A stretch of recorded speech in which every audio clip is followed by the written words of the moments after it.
What's up, YouTube?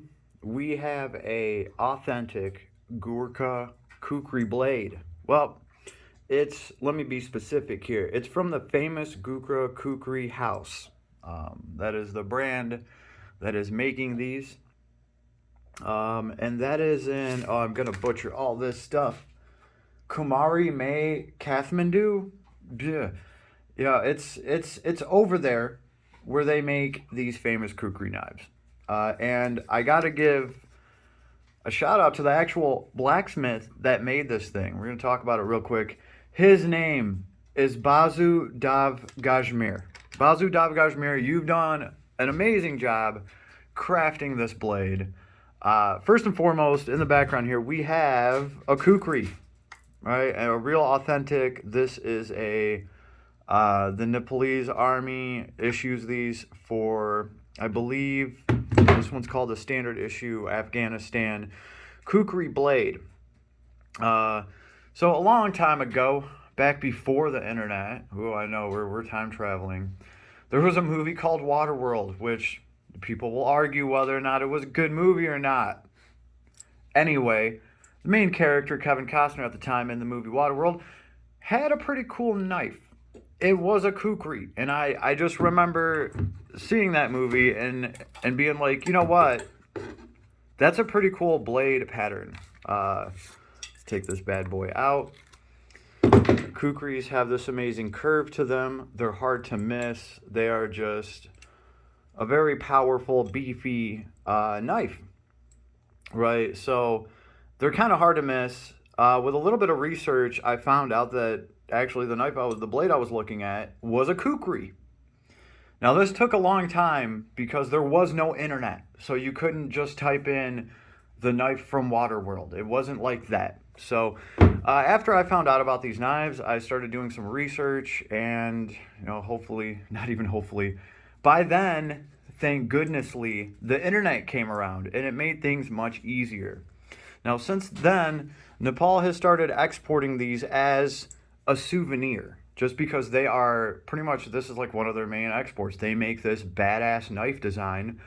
So in Nepal, there's a bunch of elves in these shops, and they are making blades like this. So I bought the standard issue kukri, and this thing is well over 10 years old. I have the back of it taped up because there's a hole punched in here. They want you to be able to attach a rope to it or a chain to use for survival, for whatever. I'm sure there's like a whole checklist of things that this thing had to, be built to spec. And they want this thing to do certain things, to perform a certain way, because not only is it a survival knife and your do-everything knife, it also clearly doubles as a weapon, right? You get into a bad situation. This isn't a bad blade to have in your hand. I absolutely love these blades. This one's been through everything, right? It's been resharpened, it's been reworked, and it is still very solid. I use it all the time. Now, these knives, they made a more simple handle on them. And this is like the standard issue handle. Also, notice how thick this knife gets, right? Right up here, it's really thick. Then it thins down. All in all, it's like a pretty heavy knife, right? So I was looking at some of the different kukris they make, and first and foremost, this design for a handle, these are absolutely amazing. If anybody's seen these and you're wondering about them, they're awesome. These handles are just so good. That was what I was going to say, is I really wish I would have gotten one of these kukris with one of these handles. We'll talk about that. It's a huge difference. The handle's so much better. Just all around. It has this nice fat butt on it, and that makes it easy to manipulate the blade and to change grips on the blade, right? We have this curve here where my pinky is. You put your thumb here, and it produces tension between your pinky and your thumb up here, and that gives you a good bite onto the blade, right? Holding a blade like this, it's actually more strenuous on your wrist. Put your thumb there, it's a little bit easier. That makes a huge difference, because any sort of sword techniques that require finesse, you're using your wrist, right? So it's got great control, great handle, good for switching grips. You can hold this knife up with just a finger. It will hang on you. And just a really, really great grip right there. Any way you can get your hand around it. It feels good. It feels solid. Absolutely. This got to be one of my favorite blade handles designs. So, really though, what drew me to this, I was looking at it and I was like, that looks damn near like a scimitar. Very cool. Obviously, it had the right handle. I wanted to sample one of these handles. I've actually seen one before.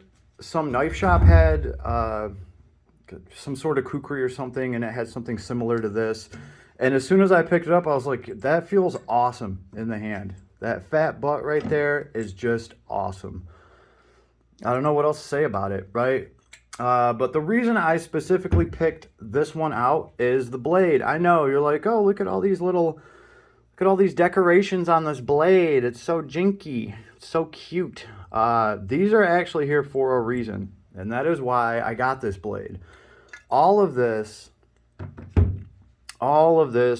little round cuts. This is taking material off the blade, specifically the heaviest part of the blade, because it's the furthest away from your wrist, right? The further you put weight out on this, the more it's going to affect your wrist. So what I liked about this design is these are all right where they're supposed to be. This is where you want to take some of the blade out. They've left plenty of room here, so it's going to be a nice strong blade. I'd say maybe they could have even taken one more little one out of here, but I think they did a great job here. It's a good solid design. And even down here, these gouges into the blade right here, this is taking material off the blade, and all of that adds up. All of that adds up at the end of the day.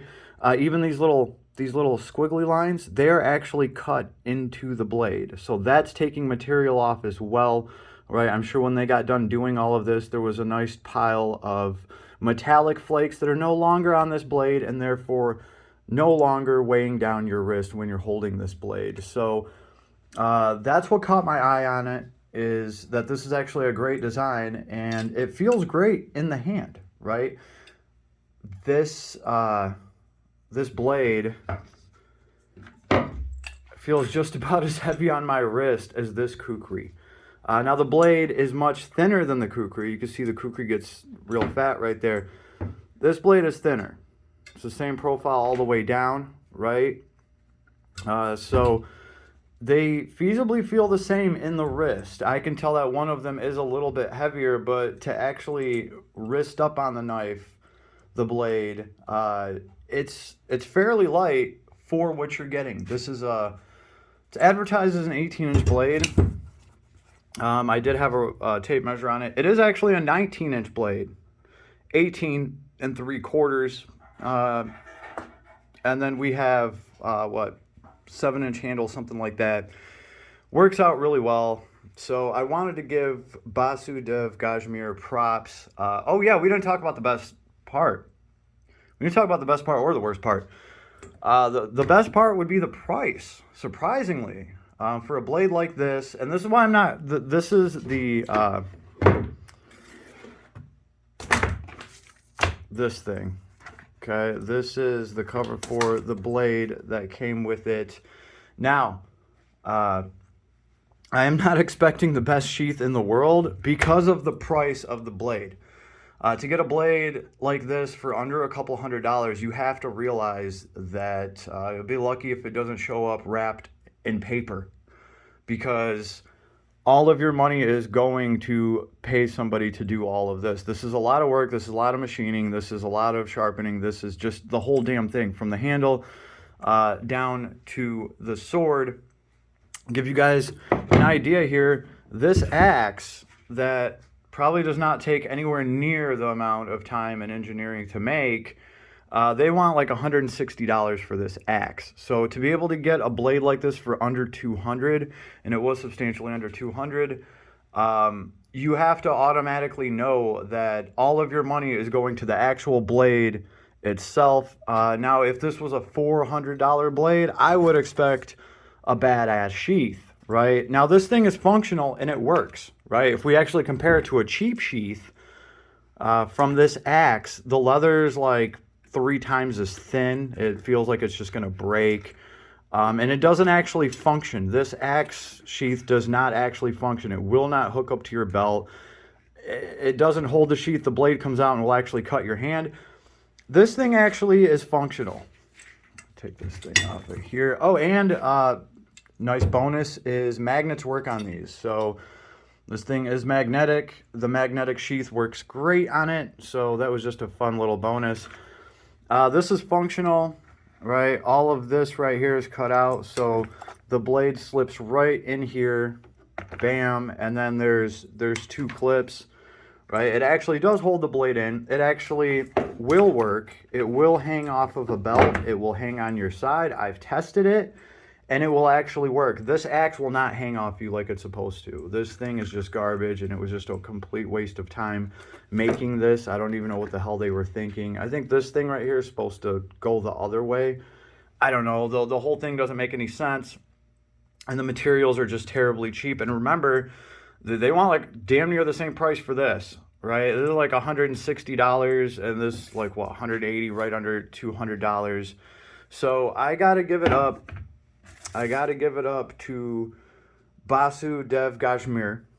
Thank you. Awesome blacksmith. You did amazing work and had to put some of it on display. And of course, this is cool too. They do engraving and they don't charge for it. Like this wasn't extra, though. The only reason I had them put anything there is because they weren't charging anything for it. So I was like, well, let's see what they do. Now, they did one side. They didn't put it on the other. So that would have taken too much effort. I don't know. And also you can kind of see this fade here, right? It's like they polished this surface off and it's on both sides. I'm thinking it's just part of their crafting process. This gets buffed out, so does this side or whatever, or maybe they just did that because they were engraving it. Who knows? But it doesn't fully, like you can see this line here, it does not fully match, I guess. We'll have to see what this is, if it'll buff out, if it'll just fade over time. Honestly, for the price point and just the quality that I feel is in this blade already, I can't complain about silly things like that, right? In fact, the last complaint I had was over a blade actually being crooked. Now, that's something that anybody should complain about. I'm sure if I got a hold of these guys and was like, yo, you sent me a crooked blade, they would want to fix that ASAP. I had no problem getting a hold of this shop, asking them every question that I want. That's how I know who the blacksmith is that did this. They had no problem talking to me about, you know, getting a different color sheath if I wanted to, which I didn't. I just stuck with whatever they had. And they communicated with me and let me know that it was going to be like an extra couple of days because they were waiting for the guy to come in that does the engraving. So it is what it is. Friendly, awesome interaction. The price was right. So check out the famous Gurkha Khukuri house on Etsy and, you know, send them a message. Specifically with this blade, I was looking at it and it was on sale. That's what caught my eye. And I was like, you know, that one's actually pretty badass if that's all done right, which it looks like it is. And I was looking at it and I was like, a few days later, I was like, you know, I want that thing. And I went on there and the sale expired. So it was like, I don't know, $280. And I wrote them and I was like, yo, this thing was just on sale. And the sale expired before I could finish the transaction. So within like 30, 40 minutes, the dude was like, here, I changed the price of it for you. So he changed the price for me back to what it was. I told him, I'm willing to pay this for this knife. Because here's the thing, you might be able to even actually just make them an offer, you know, as long as you're patient with it and talk to these people. Point is, he had no problem changing the price for me. So I got this thing at under a couple $100 and it was an awesome transaction. So I wanted to give them some props. I would definitely buy one of these again. Next blade that I'm going to be looking for in Khukuri format, I'm going to be looking for another handle like this. It's just too good. On the reverse grip, it's awesome. Just being able to have, you know, your blade just hanging off your finger, right, if you want it to. And that also makes it easier to manipulate the blade. I just think that's awesome, the fact that it hangs like that. And then you have this fat butt here to do whatever you want, to change your grip. That can be very useful, right?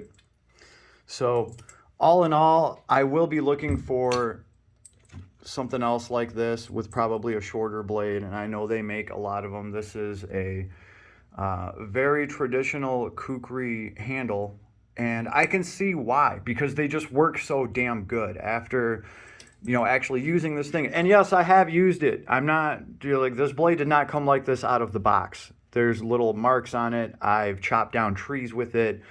Before I talk about any of this stuff, you better damn believe that I'm going to take this thing outside and hack a bunch of shit down with it, because I'm not going to review something and say it's awesome if, like, it breaks instantly. So I do try this stuff out before I talk about it. I've had this blade for days now. And I figured I would get a recording of it before I actually treat the blade, cover it in A&D ointment, and just put some protection on it.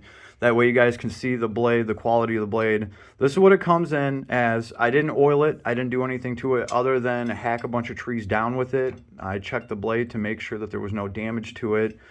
Everything seems to be spot on. And now we're going to protect this thing. And I don't know. It will fit in this bag, so that's cool. I think this is just going to be my brush machete, or, you know, anytime we go camping or something, if I need to chop a bunch of stuff down, yeah, I'm going to be reaching for this thing, right? And the, you know, the little engraving, I think they did a pretty decent job, right? I didn't know what, I just told them to put Vlad on it, right? Obviously, they didn't do the other side. I didn't know what I was expecting there. Maybe they were supposed to, and they just forgot. Who knows? Either way, for the price, I don't think you can beat something of this quality, right? And it's like, and they're going to throw in the sheath for free type deal. Not a bad sheath, by the way. It is thicker, so I know it will last. It's a good design. It works, right? There's two clips holding everything in. So I think it's solid, especially for the price. So guys, check them out. And Basu Dev Gajmer, thank you. I will cherish this. It is just an awesome blade. You've done a great job. Hope you enjoyed. Make sure to sub. It helps the channel. Later, folks.